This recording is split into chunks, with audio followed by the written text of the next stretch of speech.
Hello, my dear ones. Um, so this is actually the first recording that I've done. I have chosen to make myself anonymous here.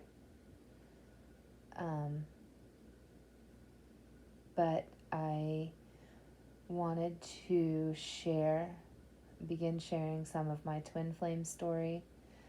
Not just the twin flame, but also, my spiritual journey and some of the experiences that I've had. It has been extremely difficult because when you have profound spiritual experiences and you are in a family or in a group or in a social group or work environment, whatever the circumstance may be, find yourself surrounded by people who by and large don't recognize the truth of what you're saying. It can be very isolating, and you can start to feel like, well, God, maybe I am crazy. Which, if you've had those kinds of experiences, I want to be very clear and say that you are not crazy. I am not crazy, and it's taken me a very long time to be able to own that my experiences are real, they are valid, they are my sensitivity to them is perhaps somewhat unique, although the more that I find on YouTube, the more and people who are brave enough to share their stories not anonymously,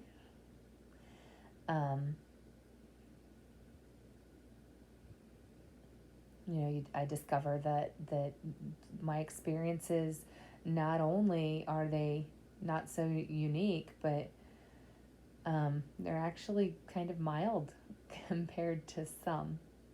So I just want to get started here and just start talking about my twin flame journey, and I'm just going to start from the beginning. I will say that I did not believe in twin flames. In fact, I was divorced about 13 years ago, about 13 years prior to meeting my twin flame. I was divorced and had a very intense rebound relationship that made me look into the idea of twin flames, and the whole idea put me off so much that I just let go of all of my original beliefs. I grew up Christian, but I was like, this is all garbage, none of this is real, and claimed atheism for almost a decade. So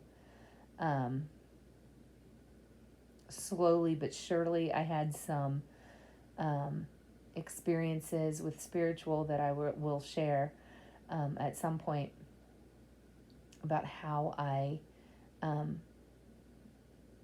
grew belief in the spiritual. My belief system never really did fully form around Christianity in the way that it had when I was young, although I do see Christianity and Christ consciousness as being a valid expression of source energy of God, of um, who we are, the truth of who we are as energetic beings. I don't see Christianity as going far enough for the most part.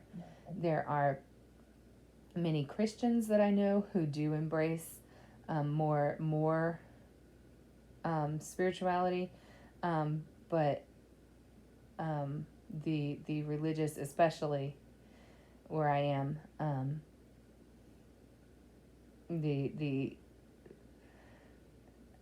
I really enjoy Southern Baptist preachers, but the Southern Baptist religion and it just really, I asked my preacher one day about when I was really struggling to accept my spiritual giftings, and I asked him,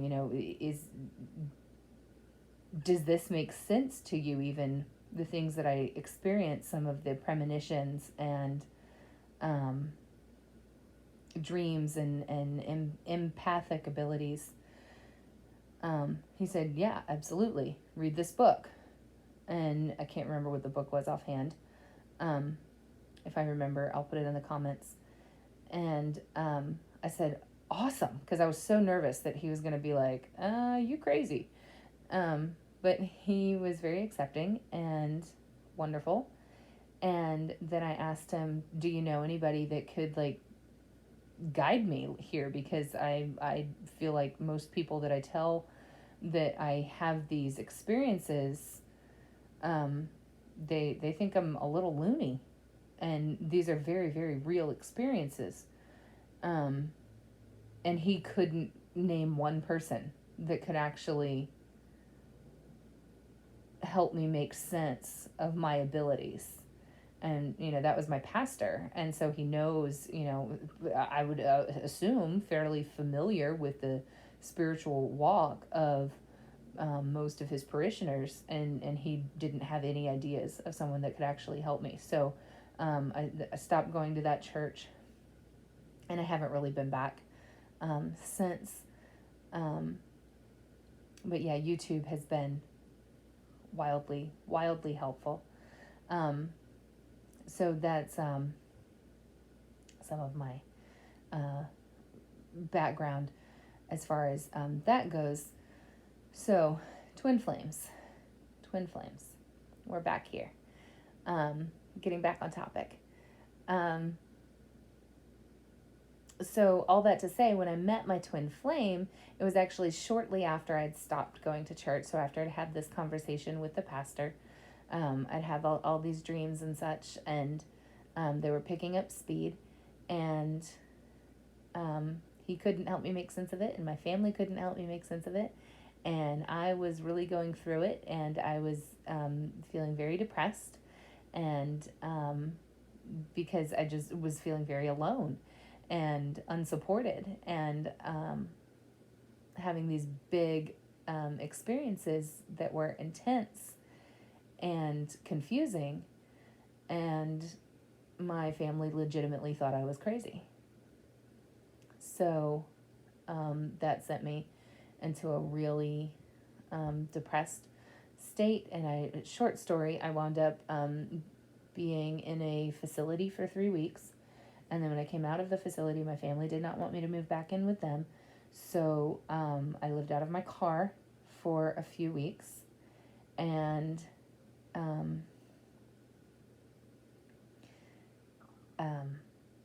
then I applied for a new job that I absolutely loved. It was absolutely wonderful. And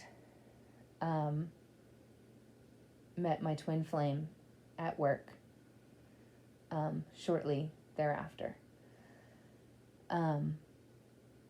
It felt like I'd come home. I felt like I was at the right place at work. So when I first had come out of the facility that I was in, it was right around Thanksgiving time, and I was spending some time with my cousins and their children, and one of the little ones, we were riding letters to Santa, and one of the little ones said, "Well, you should write a letter to Santa." I said, "Really? What do you think I should ask him for?" She said, "You should ask Santa for a husband so that you can have children and you won't be lonely anymore." The child was 6. And I promised I had never talked to her about this stuff. I mean, but she's not wrong. So I definitely wrote that down on my little note to Santa. Okay, so fast forward about a month or so when I started the new job and I was getting ready to go into work, and this same child said, "Well, you need to go to work." And I said, "I do. Why?" And she said, "So you can meet your husband." I was like, huh, that's interesting. And the fact is, I had felt a tug on my spirit for several years, actually, but for that prior 9 months, especially as my awakening was like hitting a high, I really felt like that what I needed to do was pursue music so that I could meet the person that I was supposed to spend my life with. Not necessarily focusing on music as a career, although that might be a byproduct, but that through pursuing music, I would meet the person I was going to spend the rest of my life with. So for her to have said that out loud, and again, this is a 6-year-old child. I don't talk to her about my spiritual things, but I mean, kids do. They say profound things. I don't talk to her about spiritual things. Certainly didn't talk to her about being lonely or wanting a husband. She picked up on all of that. So the day that she told me that was the day that I met my person. Okay, so because my YouTube channel is brand spanking new, this has to be cut into 2 parts, and I will link the next part down below. And in the next video, I'll start sharing about exactly how I felt and what my first impressions were of meeting my twin flame.